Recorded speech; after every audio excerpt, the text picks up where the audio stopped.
Howdy, ladies and gentlemen. Michael here again for GuitarGate.com.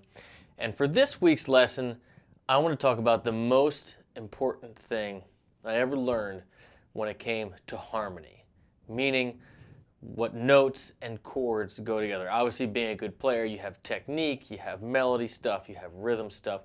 But as far as harmony, once you get triads down, the next thing that really just unlocked everything for me was memorizing the movement, the function of my thirds and my sevens. Now, before you guys freak out, right? And you hear a bunch of people saying, "Hey, just think thirds and sevens." All these great players, they think thirds and sevens. But what's it mean? How do you use it? How do you practice it? Well, the key, in my opinion, is starting with the major third and flat seventh, that tritone, in dominant seventh chords, in blues stuff. For all you blues players, country players out there, knowing how the little two-note dyad, that root and flat five, that tritone, how it creates the sound of a dominant seventh chord, how it creates that tension that needs to be resolved. That most powerful tension in music is that little tritone, and how that resolves. Once you figure that out, you can do chord substitutions. You can really outline your different harmony, like your lines when you're doing lead playing. You can sell all your changes, and it really comes down to just one little cluster. Check it out. Let's say I'm in A. Here's my A7. You guys probably all know the shape. Now, what makes this chord what it is? Yeah, you have a root, 5, flat 7, major third. You keep going across, 5th, flat 7, root again. But what makes this chord's function is this flat 7 and this major third over A. It is this, G and a D flat, if you want to look at it that way, or C sharp, depending on however you're looking at it. But that is the note. So when you're comping chord parts, right? You think A7, you can just hang on that G and C sharp. And move it around. Now, what else can you do? You take those two, move it straight down, and now what do you have? You have the major third and the flat 7 of D7, your 4 chord. So it has actually switched. So this little cluster can always either be that little tritone. It doesn't matter what string set you're on either, is always going to be either the flat 7 to the major third, or the major third and then the flat 7. And this is where all substitutions come from. So first, let's say you're doing a 1-4-5 in A, A7. All I'm doing is hitting my root and my little tritone, flat 7 and major third. Going to my 4 chord D7. You hear it? Back up. Now go up one. There's my 5 chord. There's my E7. However you want to play it, doesn't matter whether you do the Hendrix thing, you make it a 9, it doesn't matter, right? It's still just that, right? There's my major third, my G sharp, and my D of E. Back to my 4 chord. Back to my 1. So you just got to think of it as 2 separate shapes. One, where flat 7's on the 4th string, the lower one. And one where it's the major third on the lower string. So you got 1, 4, 5, back to 1. So where do substitutions come in? Well, it's the exact same function, meaning the same 3rd and 7th, but with a different root note. And what is the root note? It's that fifth. It's that tritone. So visualize it. We know we have two shapes. We have this shape, right? And we have this shape. What if we take these two and we just put the root right here, right? Here's your E flat, dominant 7. It's got the same, these two notes, but instead of an A7, it's E flat.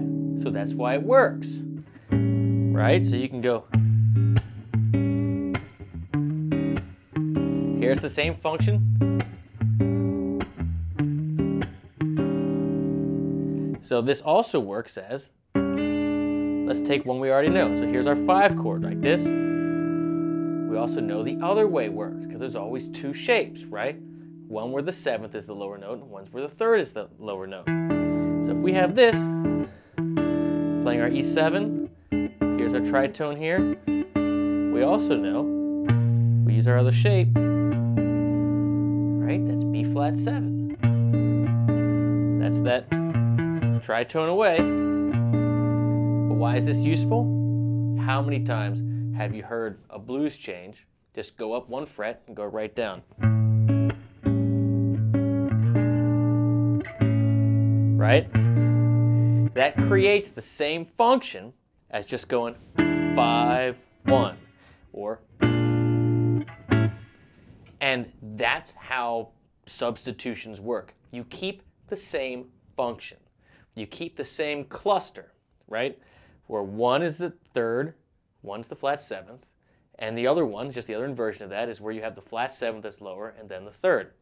If you memorize where all these little pieces are everywhere, because it's just wherever there's a root and a flat 5, so it's all over the place, if you just know that that is what makes the chord function, that's what makes it need to resolve home, you can outline those and play around those, and you'll find you'll always have your little dominant, circle of fifth, your motions, anywhere around the neck. One last little takeaway, this obviously is all over the neck. So if we're in A7 here, right, you got these little 2. Where else is there 1? Let's say you're a 3rd guitar, or you're doing little horn parts, right? You need something up high.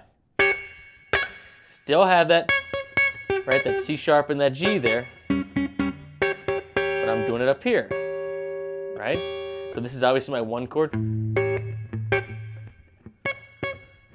Down 1 step, 4 chord D7.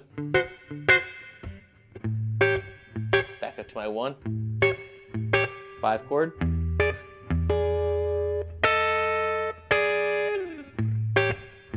And you have all the chords. So that's kind of my challenge to you guys.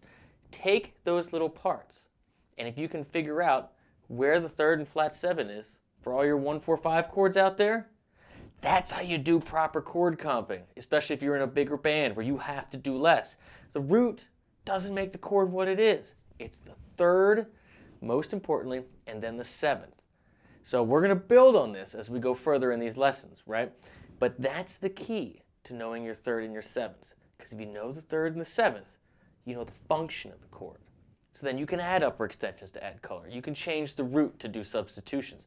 But you're going to keep that little 2-note cluster, because this is always going to want to do this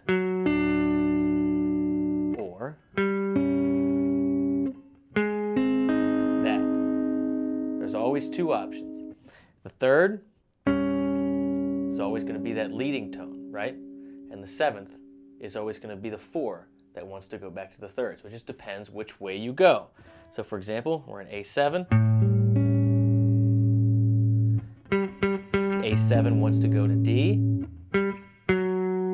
So that G, right, goes down to F sharp. That 4 goes down to the major 3rd.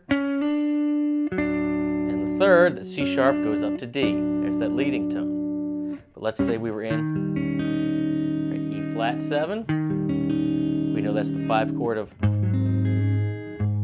A flat 7. So this, now this is the 3rd, right? Now that's your leading tone. It's going to go to A flat, And now this, that 7's going to come down because it's really the 4th of your 1 chord that's going to resolve. You figure out all those little resolutions, you figure out all those little chords, because it's just 2. It's just 2. We can all count to 2. If you just get in your mind the feel of that little cluster being always one of 2 resolution points, then you can interchange everything else all around it. You'll never lose the chord function. You'll sound like a professional improviser, and you'll get more out of your chord comping because you're not going to step on any root notes or any higher parts. You're just going to be, what's the function? Just right in the heart of it. Thanks for watching. I hope you guys like this, and if you want to learn more about this and really go in depth, please check out my courses over at guitargate.com by clicking the link in the description. You can check out my first one for free, but if you want to do the more advanced stuff, we break down all this stuff, step by step, starting from the beginning, so it's not just these little YouTube clips. You can go as deep in the weeds as you want, and I'd love to be your teacher. See you over there.